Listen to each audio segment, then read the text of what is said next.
Hey, future respiratory therapists, there is a first time for everything. And for the first time, we have a patient advocate who's on this channel and asking questions. So I'm going to answer those questions. Like you know, anytime a nurse asks a question, they go to the top of the list. Now, if a patient comes to us looking for information, we're going to take them to the top of the list because, as you know, I believe that our duty is to respond to the needs of our patients and to the needs of our nurses.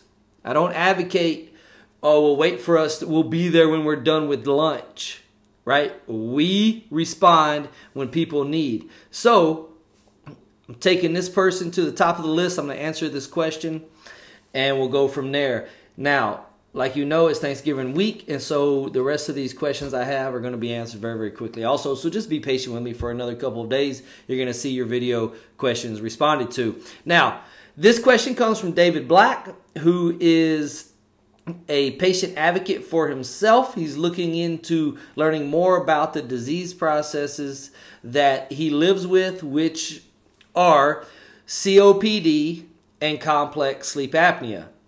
Now, that obviously are two disease processes that are probably not typically uncommon to be seen in one patient. But the questions that he poses are interesting, so I'm going to talk about them, okay? Now, I want to give this disclaimer, David.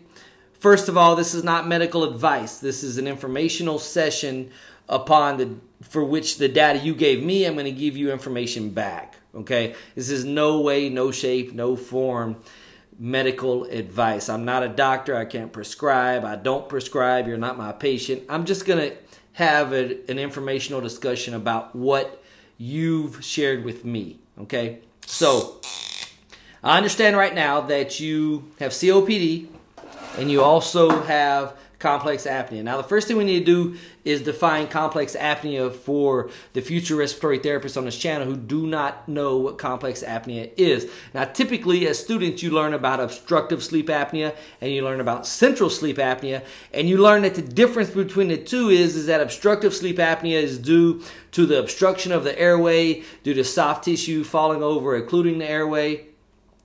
This happens multiple times while sleeping, and patient wakes up short of breath.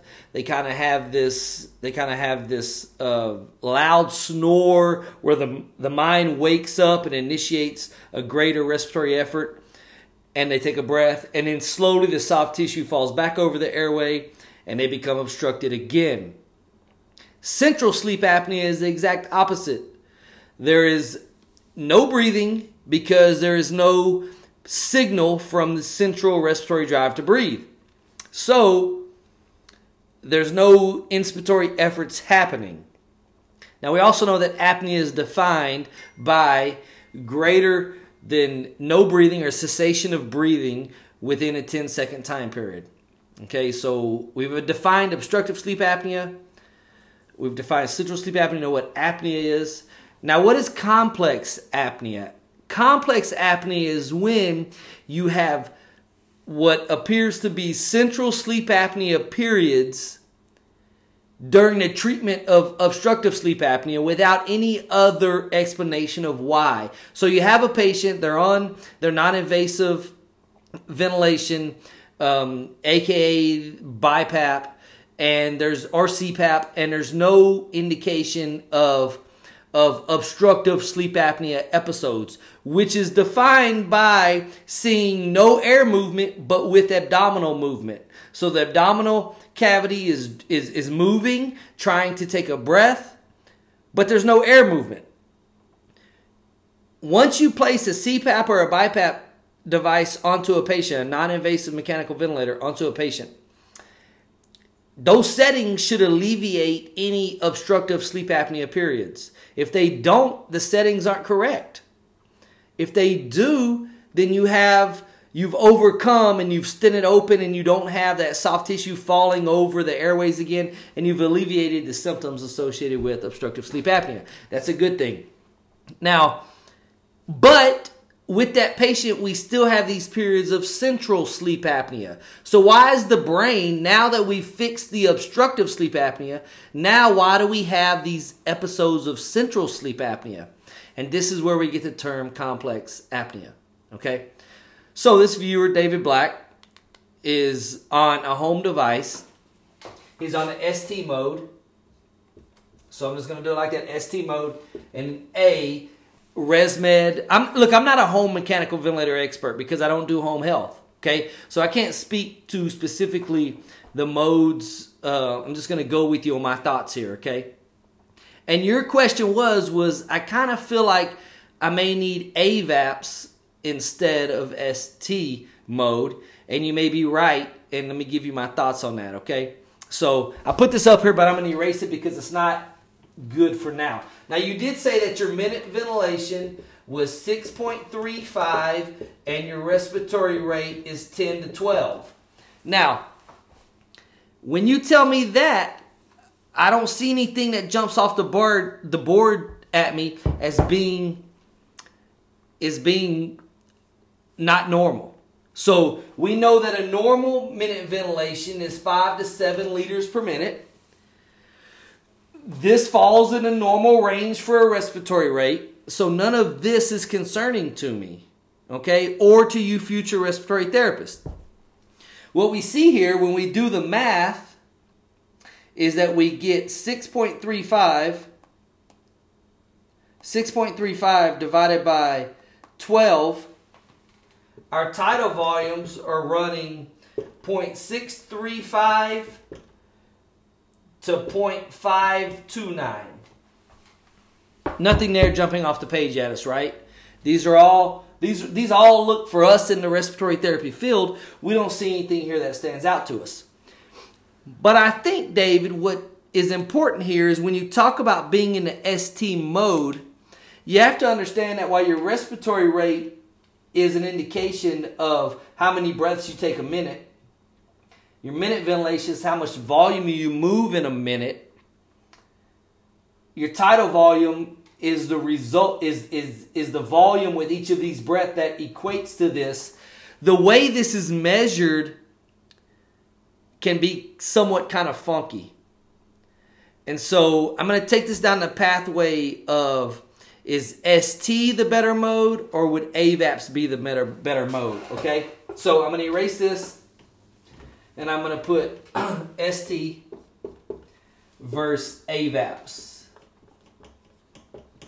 Now, when we have ST mode, we're talking about a set inspiratory pressure and a set expiratory pressure. Okay?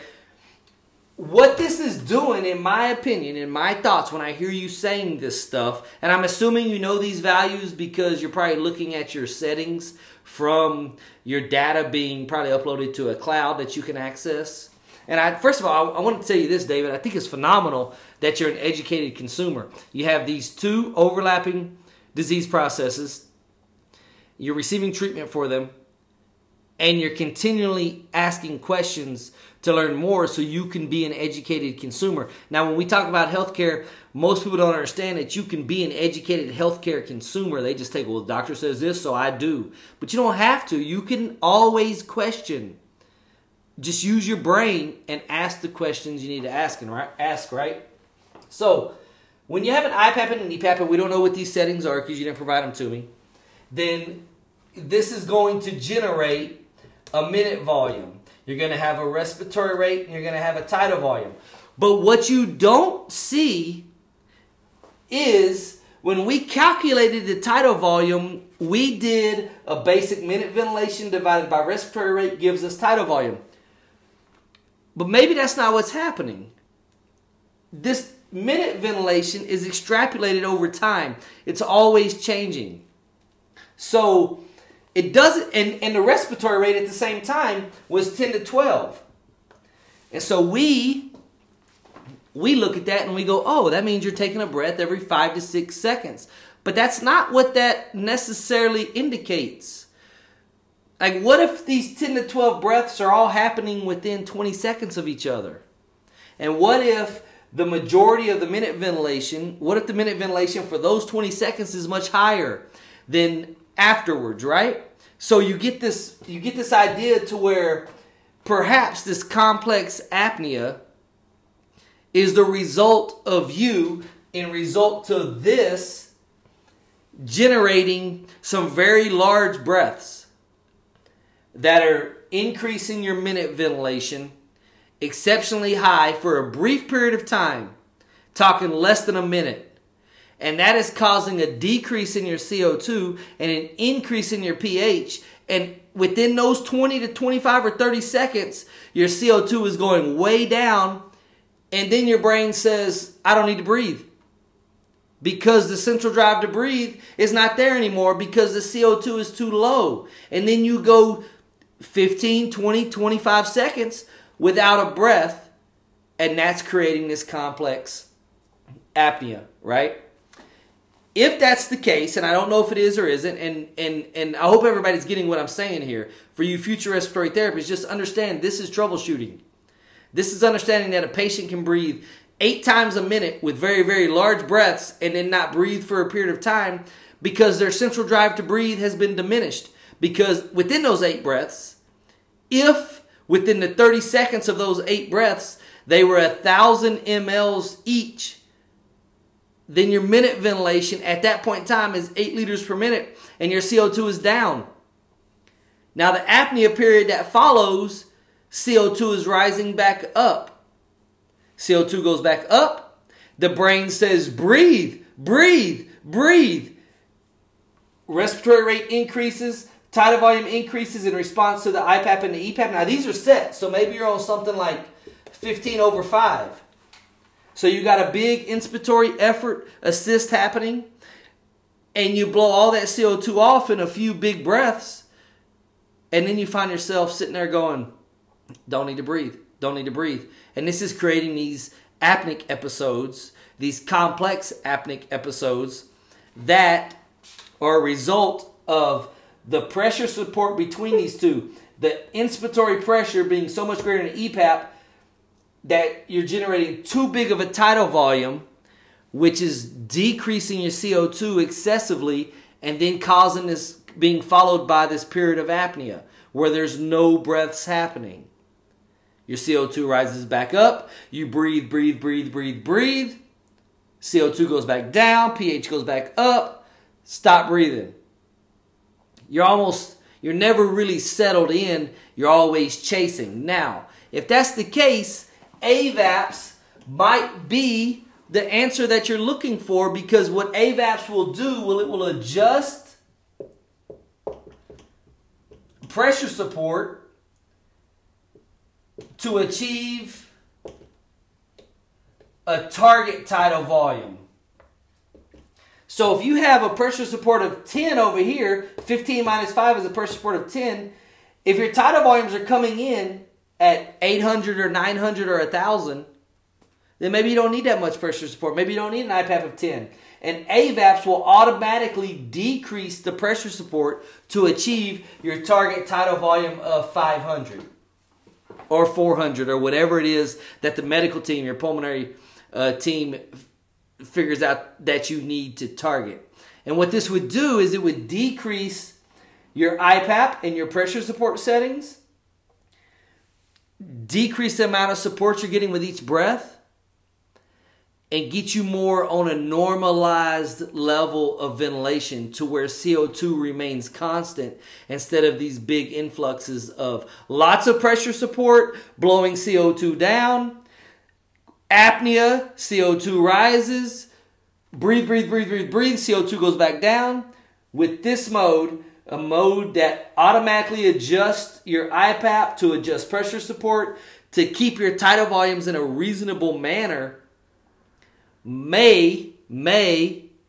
would smooth out the frequency of your breaths. You still may breathe 10 to 12 times per minute, but now you're actually breathing every 5 to 6 seconds instead of breathing 10 to 12 times per minute in a 20-second or 30-second span. Without all the details, there's no way that we really know exactly what's going on. But this is a thought process, guys. You need to understand when you see this. that when you're in an ST mode, you have a set IPAP and a set EPAP, and this doesn't change. So when your patient breathes, they will get the same pressure support every single breath. And if the increased drive to breathe says breathe deeper, they will breathe deeper with that pressure support, and they'll move lots of volume of gas, which will lead to an increased removal of CO2 very, very rapidly. Then they don't breathe. It's because they don't need to.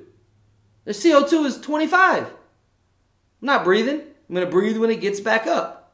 My pH goes back down. I'll breathe again.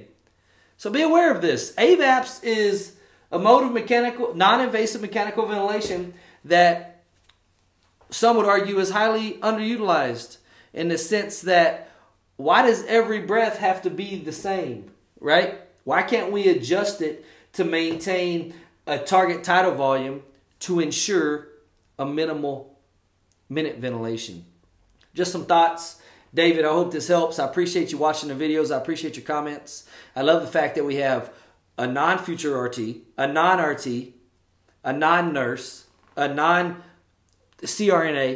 and we have a patient logged into this channel now asking questions, and it makes a lot of sense. Remember, this is not medical advice. This is just information for you to think about and to make you more knowledgeable about your own disease process. Future respiratory therapists, go out there and be great, and subscribe to this channel if you haven't already.